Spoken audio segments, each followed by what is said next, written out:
Nigga, Jesus, motherfucking Christ. Need to get that right. Motherfucking Christ. SHEMBE, nigga. I'm on my last video, guys. This is the last video. UMBUSO, WEZULU. SHEMBE is Jesus, motherfucking Christ. Mind your language, by the way. Don't trip when I'm saying SHEMBE is Jesus, motherfucking Christ. I've been through a process with these videos, just so you guys understand.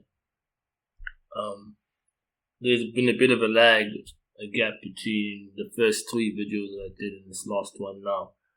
Almost forgot to tie this thought experiment up. The whole train of thought was basically saying, let's just go to the contents page.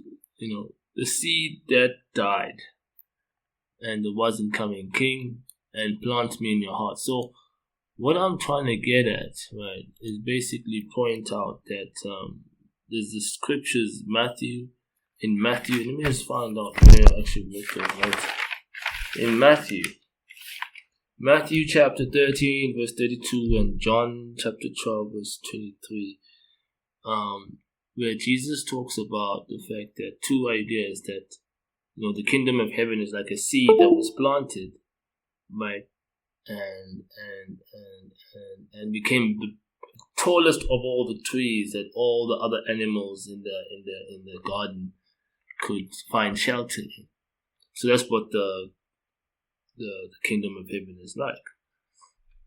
And then the second illustration that was given is the fact that a seed must die for it to bear more fruit. So what I'm trying to point out here when I say SHEMBE is Jesus, motherfucking Christ, is because the illustrations that, you know, don't trip, the illustrations that Jesus makes in the Gospels, SHEMBE makes it a point to illustrate and demonstrate the point.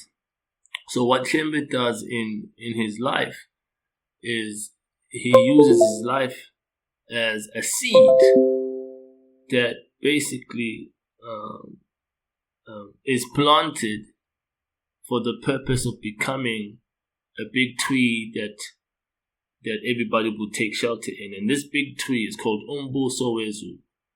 So essentially SHEMBE is starting the UBUNAZARETHA movement and getting his followers to remember him. And this is where the last video I made, the third video of this third experiment, was talk about plant me in your hearts. And what SHEMBE does is it makes sure that people remember him and remember what he was doing and why he died.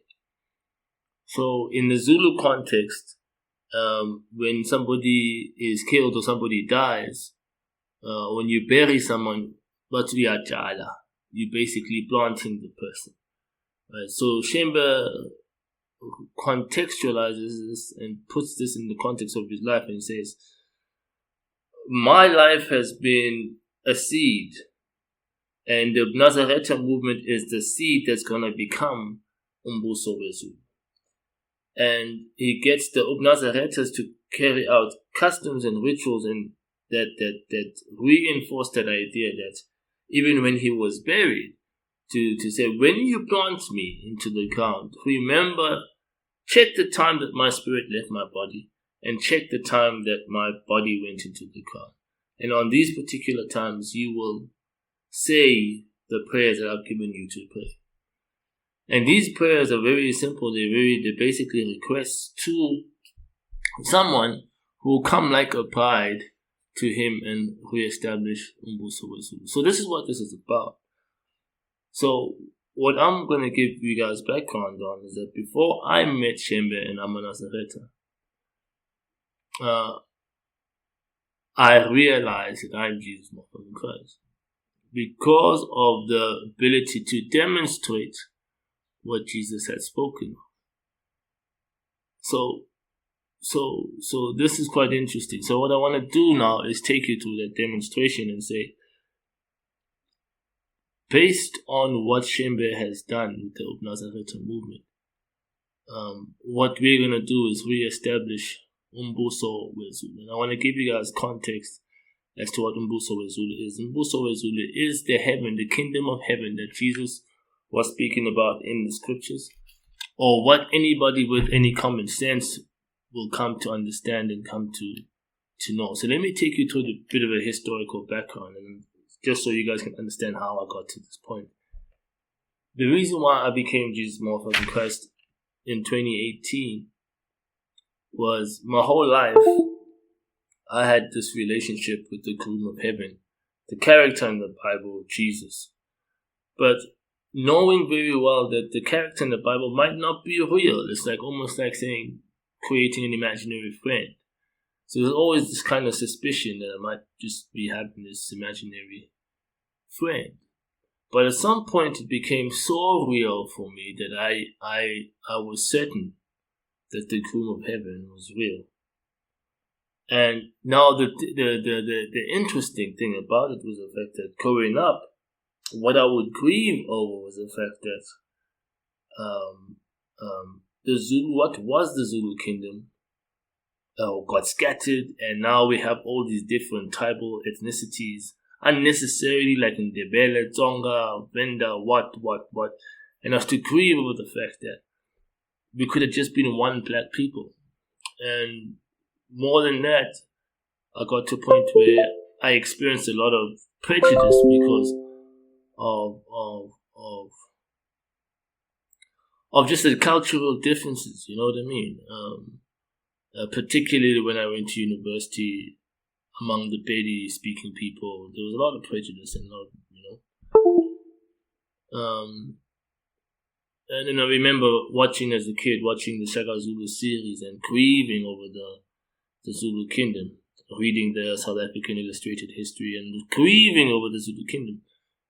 And when I got to a point where I realized that I am actually the person responding, or the bride of heaven, and that the groom of heaven is real, and I am that real bride, and that's how I came to understand that I'm the wise and coming king, who's Jesus Motherfucking Christ. So this is before I met Shembe and anybody, or the WEZULU. Right. So because of this, I developed this template, and this is the idea behind the template, is that the idea of the God of the Bible, the King of the Jews, becoming the Messiah, or coming to reestablish the Zulu kingdom, was something that people thought I had lost my mind about. And the only thing that happened was the fact that, look guys, we take this literature and we get the principle, and we're meant to try and demonstrate the principles. And it's only because we're demonstrating the principles that I make any of these claims. So this is how we're going to go into it. So jump into it a couple of years later. I get the time and opportunity to continue in my pursuit of building what is this, re-establishing the Zulu kingdom. And I meet Shembe, who sets up an UMBUNAZARETHA movement with the sole purpose of asking the God of the Bible, the creator of life, to say, look, I'll khumbula indlu kaSenzangakhona DINGANE, I'll put it in way. So what I'm going to do now is I'm going to take you through that response, so you guys actually understand what I'm talking about. So I'm going to give you some historical context, and I'm going to take you into how we're going to implement UMBUSO WEZULU. So this is what we call the Zulu social experiment. This is the social experiment in which people who participate in commercial activities can do so in a skill-driven and equitable manner. I'm gonna jump into that. Let me actually describe this. Here we got. Let me go into it. Website. You guys see that? You guys see that? Yep. Let's see.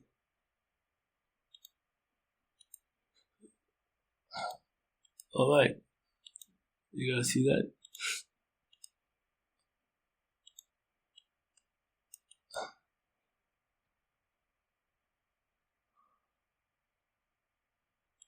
Alright, so where I am now is I'm going to take you to the historical context. This is a Zulu social experiment, heaven social experiment. This tells you how to join the party, how to participate in the social experiment. This tells you the hypothesis, test, and the outcome of the experiment. and generally what this experiment is trying to achieve. So the historical context, re-establishing UMBUSO WEZULU, the equitable economy that is skill driven. So this is what I want to take you guys through. So I want to just touch on UMBUSO WEZULU in the historical context. Let me do that. So I'm going to just read this out for you guys so you guys understand. Just read it out plainly. The historical context of the Zulu social experiment. Right? Remember, the Zulu social experiment is the response to SHEMBE's prayer. And this is what I want to do. So, impilo ezulwini, life in heaven. The Zulu are a subset of the Bantu Nguni peoples who migrated from North Africa to present-day Southern Africa. The life of a Zulu man was simple and was characterized by the abundance of livestock, crop, and game. The Zulu would hunt game, herd livestock, and gather the fruits and crops from the land. The Zulu essentially lived in a paradise on earth where every man was only limited by his imagination and creativity, as well as his ability to collaborate with his community. Every Zulu would reap where they would sow and reap the benefits of their labors. Every Zulu man would act in the best interest of the community by the principle of Ubuntu, to do to others what you would have them do to you. A Zulu man's capabilities were unlimited, as a Zulu man would only need the buy-in of his community to actualize whatever vision the Zulu man would have. Right, so jumping back into it, you guys, I'm show you some FaceTime. That's what it's about, right? So that's the heaven, and this is how a person could get to a point where they actually think, oh, hang on, the kingdom of heaven on earth was the Zulu kingdom. And if you look at how they lived, that was paradise on earth. So it makes sense, right? So this is not about being tribalistic or being racial, trying to racialize religion or theology. It's just about looking at the facts. I mean, in terms of who's demonstrating. Heaven on earth has been demonstrated by our ancestors, and not just particularly the Zulu ones, and I'm going to go into it, but the Bantu Nguni speaking peoples, or the Bantu people. So Africans, all people who have Bantu heritage lived in paradise, and this is our heritage, and this is where we're from. So let's just jump into it, right?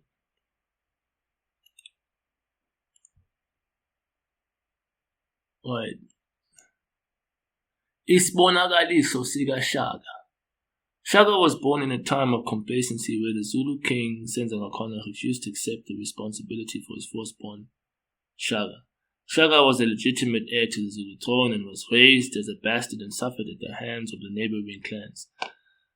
Living like an outcast and an outsider, it must have been strange to Shaka and his siblings to suffer hardship and lack in a land flowing with milk and honey, in a land of abundance. This, I'm sure, is what sparked Shaka's vision.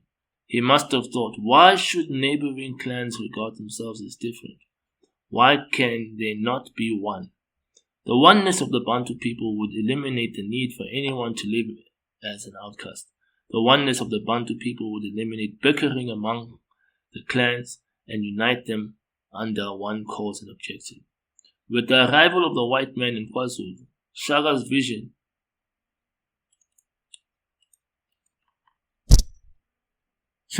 was to unite all peoples, Bantu and Caucasians included, into one tribe and one kingdom, the Zulu kingdom, heaven on earth. Right, so now I'm going to read the last part. Indluga SENZANGAKHONA no DINGANE. Unfortunately, Shaka's siblings had other more selfish objectives to take control of what was becoming the most formidable force in the world.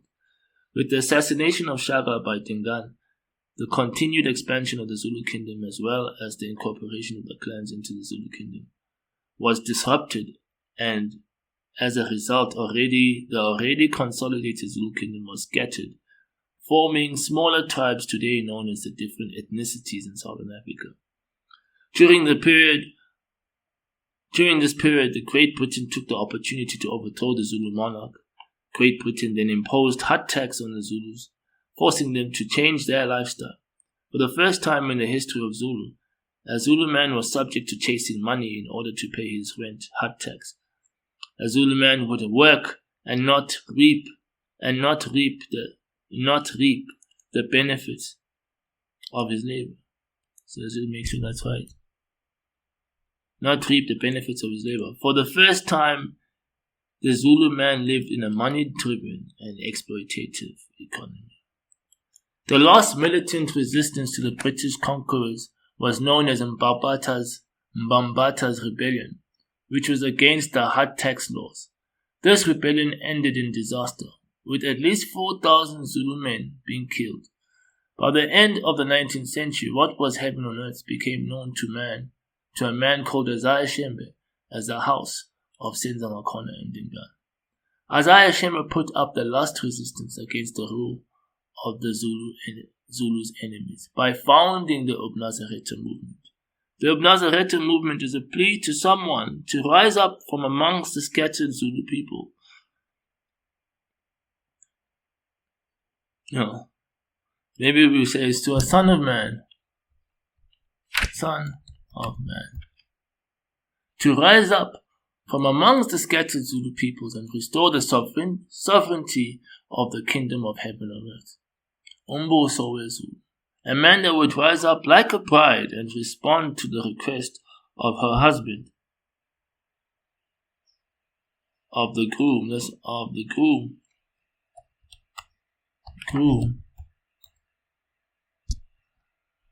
SHEMBE, by remembering the house of SENZANGAKHONA and DINGANE. Alright, so I think this becomes very clear, guys, what I am saying. Bit of FaceTime, it becomes very clear what I'm saying.